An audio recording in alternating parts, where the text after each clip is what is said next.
ప్రతివాడు తన మట్టుకు తానే తన మనసులో రూఢిపరుచుకునవలెను.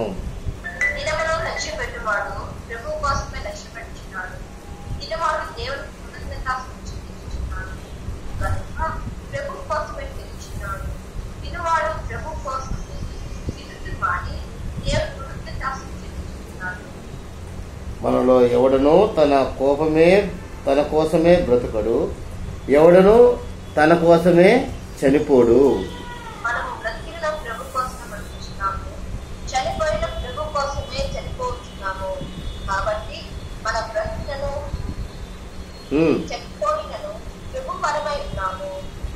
తాను మృతులకును సజీవులకును ప్రభువైయుండుటకు ఇందు నిమిత్తమే కదా క్రీస్తు చనిపోయి మరలా బ్రతికెను.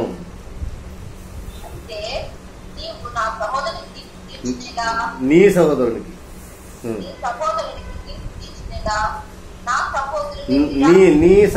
నీ సహోదరుని అయితే నీవు నీ సహోదరునికి తీర్చినేలా నీ సహోదరుని నిరాకరింపనేలా మనమందరము దేవుని పీఠం మీద అందరం కలిసి ఈ 11, 12 వచనాలు చదువుకున్నాం. నా తోడు ప్రతి మోకాలును నా ఎదుట ఉంగను, ప్రతి నాలుకయు దేవుని స్తుతించును అని ప్రభువు చెప్పుచున్నాడు అని వ్రాయబడినది కనుక మనలో ప్రతి వాడును తన్ను గురించి దేవునికి లెక్క అప్పచెప్పవలెను. చిన్న ప్రార్థన. మహాపరిశుద్ధ పరలోకం తండ్రి, మహోన్నతుడా, సర్వాధికారి, జీవము గల దేవ, జీవాధిపతి అయ్యా, మరొకసారి ఉపవాస ప్రార్థన కొడుకు సాలయమానులు కూడి మిమ్మల్ని ధ్యానించుటకు, మీ వాక్యం వడలించుటకు, అలాగే వచ్చిన ప్రతి ఒక్కరి అక్కలు తీర్చుటకు, ప్రార్థించుటకు, కీర్తించుటకు ఇచ్చిన సమయాన్ని బట్టి మీకే వందనాలు స్తుతులు నాయన. ఈరోజు రోమాలకు రాసిన పత్రిక 14వ అధ్యాయం 1 నుంచి 12 వచనాలు మేము ఈరోజు ధ్యానించబోతుండగా అందులోని మర్మములు, గొప్ప గొప్ప మర్మములను మాకు తెలియచేయండి. అలాగే విలువారికి గ్రహింపు కలుగుతాయి. నజరేయుడైన యేసుక్రీస్తు యొక్క అతి పరిశుద్ధం అడిగి వేడుకుంటున్నాం తండ్రి, ఆమేన్. నా తోడు ప్రతి మోకాలను నా ఎదుట వంగును, ప్రతి నాలుకయు దేవుని స్తుతించును అని ప్రభువు చెప్పుచున్నాడు అని వ్రాయబడినది కనుక మనలో ప్రతి వాడును తన్ను గురించి దేవునికి ఏమో చెప్పాలంట, లెక్క అప్పచెప్పాల. ఆ యొక్క మంచిది, ఈ యొక్క మంచిది, ఈ అన్న మంచోడు, ఆ అన్న మంచోడు, చెప్పిన మాటలు, ఎదురుగా చూసిన మాటలు ఏమి పనికిరావు. దేవుని దృష్టిలో ఏమి పనికిరావు. ఎవరెవరు ఇండివిజువల్ దేవుణ్ణి అంగీకరించినారో, ఎవరెవరు దేవుని నామం ముందు మోకాలు వచ్చి ప్రార్థించినారో మనము ప్రతి ఒక్కరము ఏం చేయాలట, లెక్క అప్పచెప్పవలెను. మనం ఎలా ఉన్నామంట, మనము బ్రతికితే ఎవరి కోసం బ్రతకాలంట? 8వ వచనం చదవమ్మా. మనం బ్రతుకునను ప్రభు కోసమే బ్రతుకుతున్నాము, చనిపోయినను ప్రభు కోసమే చనిపోతున్నాము. కాబట్టి మనము బ్రతికినను చనిపోయినను ప్రభు వారా విన్నాము. ఇంకా ఏం చెప్తాడు? తాను మృతులకును సజీవులకును ప్రభువుండుటకు ఇందు నిమిత్తమే కదా క్రీస్తు చనిపోయి మరలా బ్రతికెను. అంటే ఇది గొప్ప మర్మం అన్నమాట. ఎందరో శాస్త్రజ్ఞులు ఉన్నారు, ఎందరో సైంటిస్టులు ఉన్నారు, ఎంతో మంది డాక్టర్స్ ఉన్నారు. కానీ యేసు ప్రభువుని గురించి ఎరుకన్నా నిత్య నరకానికి వెళ్ళిపోతున్నారు, నిత్య నరకానికి వెళ్ళిపోతున్నారు. చూడండి, మన నెలలో కూడా, మన రక్త సంబంధంలో కూడా చూడండి, ఎంతో మంది మనం ఏమనుకుంటారు, ఒక వీళ్ళంతా పిచ్చోళ్ళు లేరా, వీళ్ళు ఏంది యేసు ప్రభు ప్రభు ప్రభు ప్రభు అని ఉంటా ఉన్నారు, వీళ్ళు చేస్తారు వాళ్ళు చేస్తారు, వీళ్ళకి వాళ్ళకి వ్యత్యాసం ఏంది అనుకుంటున్నారేమో. ఇది చాలా చాలా విచారకరమైన విషయం. ఇది చాలా చాలా విచారకరం. ఎందుకంటే ప్రభు అయిన యేసుక్రీస్తు ఎప్పటి వరకు వాళ్ళని ఎన్నుకోలేడో అంతవరకు వాళ్ళు ఇదే మాట అంటుంటారు. మనకు నశించే వారికి ఏముందట, దేవుని యొక్క సులువు శక్తి ఉందా, వెరితనంగా ఉందట. రక్షించి మనకు శక్తి అయింది అంటున్నాడు కదా. దేవుని యొక్క వాక్యం మనకు శక్తి అన్నది, దేవుని యొక్క వాక్యం మనకేముంది, శక్తి అన్నది. కాబట్టి మనం చాలా జాగ్రత్తగా లెక్క చెప్ప అవసరం ఉన్నది. మనం చాలా జాగ్రత్తగా లెక్క చెప్ప అవసరం ఉండదు. అందుకే చెప్తాను, నా తోటి ప్రతి మోకాలను, నా ఎదుటి ప్రతి వంగును, ప్రతి నాలుగు దేవుని స్తుతించను. కాబట్టి మనం ఏం చేస్తున్నాము, చిన్నలు మొదలుకొని అందరూ నన్ను తెలుసుకోవాలంట. వారిలో చిన్నలు మొదలుకొని పెద్దల వరకు అందరూ నన్ను తెలుసుకుందరు ఉన్నారు. హెబ్రీయులు రాసిన పత్రిక 8వ అధ్యాయం 11వ వచనం చూడండి. హెబ్రీయులు రాసిన పత్రిక 8వ అధ్యాయం 11వ వచనం.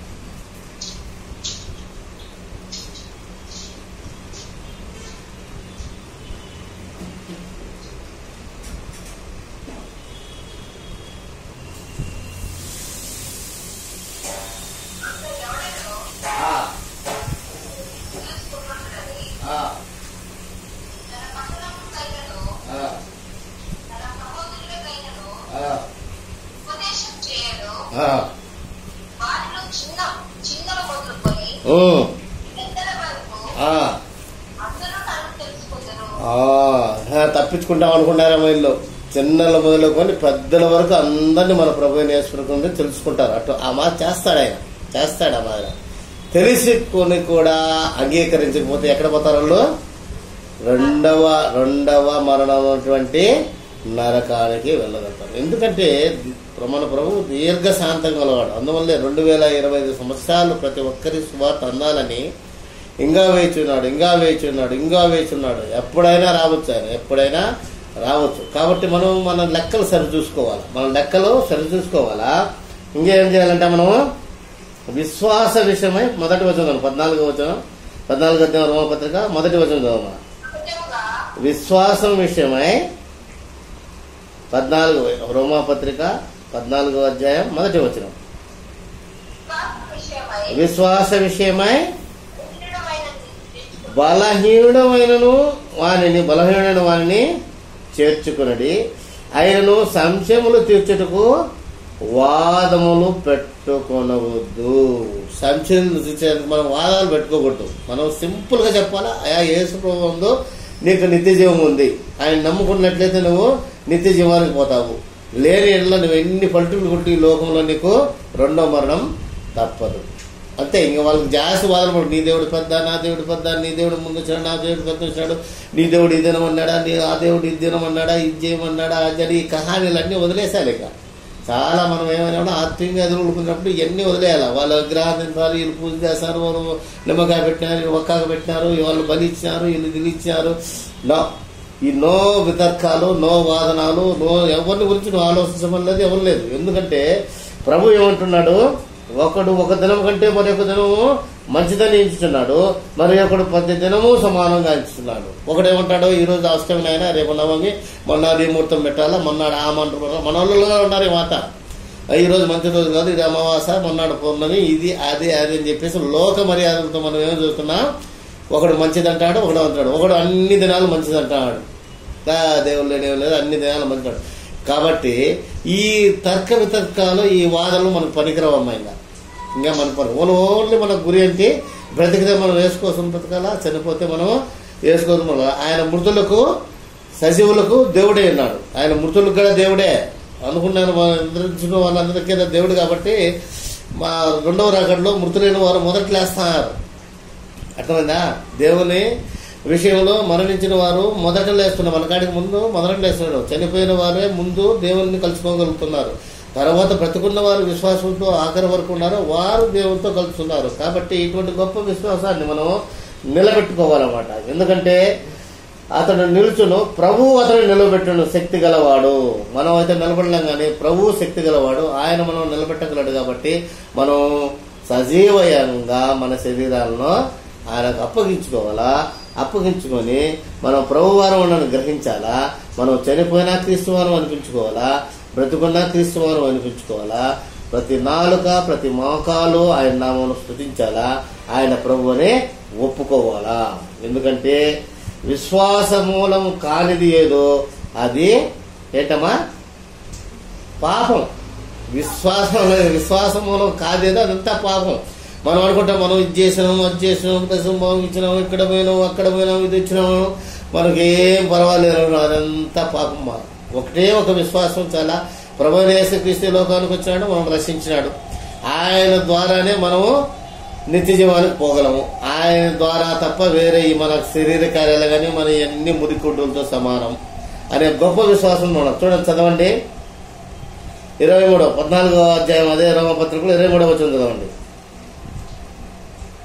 ఆఖరి వచనం.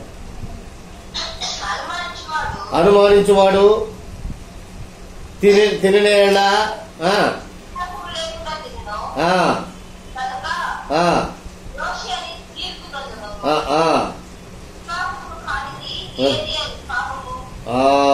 విశ్వాసములో కానిది ఏదో అది పాపము.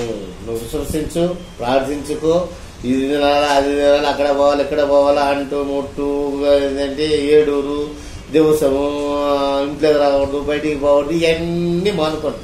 ఇవన్నీ మానుకోని దేవుని శక్తి మీద ఆధారపడాలా, అనుమానించకూడదు. నెక్స్ట్ వచ్చేసి ఏం చేయాలా, వాదములు పెట్టుకోకూడదు. నెక్స్ట్ ఇంకేం చేయాలా, మనం బ్రతికితే ఎవరి కోసం బ్రతకాలి, క్రీస్తు కొరకు బ్రతకాలి, చనిపోతే క్రీస్తు కొరకు. ఏం చెప్పేదానికి బలం ఉన్నాయి, కానీ మనం ప్రాక్టీస్ లోకి వచ్చేటప్పుడు మనం వీటన్ని ఏం చేస్తున్నామమ్మా, అధిగమిస్తున్నాం, సాతాను క్రియలకు లోపడుతున్నాం. కాబట్టి మనం ఎల్లప్పుడూ దేవుని వాక్యం ఉన్నట్లయితే, దేవునితో సహవాసం చేసినట్లయితే మనం ఏం చేయాలంట, అదే 13వ అధ్యాయంలో 8వ వచనం ఒకసారి చదవండి. ఒకని ఒకడు ప్రేమించుట విషయంలో తప్ప మరి ఏమీయు ఎవరికి అచ్చెండవద్దు. ఆ పొరుగు వారిని ప్రేమించువాడే ధర్మశాస్త్రము నెరవేర్చువాడు. ఏలనగా చదువు, విచరించవద్దు, నరహత్య చేయొద్దు, దొంగలేవద్దు, ఆశించవద్దు, అనునవియు మరి ఆజ్ఞ అయినా ఉన్న ఎడల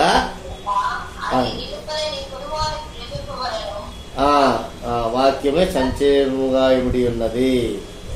ప్రేమ పొరుగు వారికి కీడు చేయదు కనుక ప్రేమ కలిగినట ధర్మశాస్త్రమును నెరవేర్చుటే. అర్థమైందమ్మా? ఇప్పుడు నెరవేర్చుట అంటే ప్రేమ కలిగి ఉండాలా, ఎవరిని దూషించకూడదు, ఎవరిని తక్కువ అంచనా వేయకూడదు, ఎవరితో మనం వాదములు పెట్టుకోకూడదు.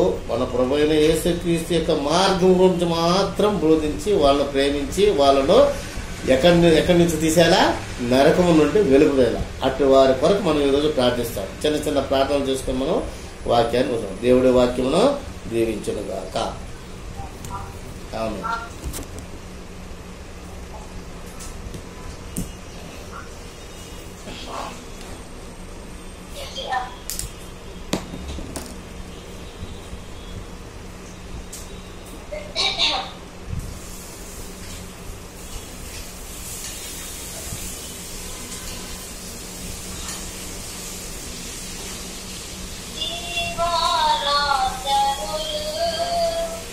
తండ్రి పాప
తండ్రి అందరికీ దేవు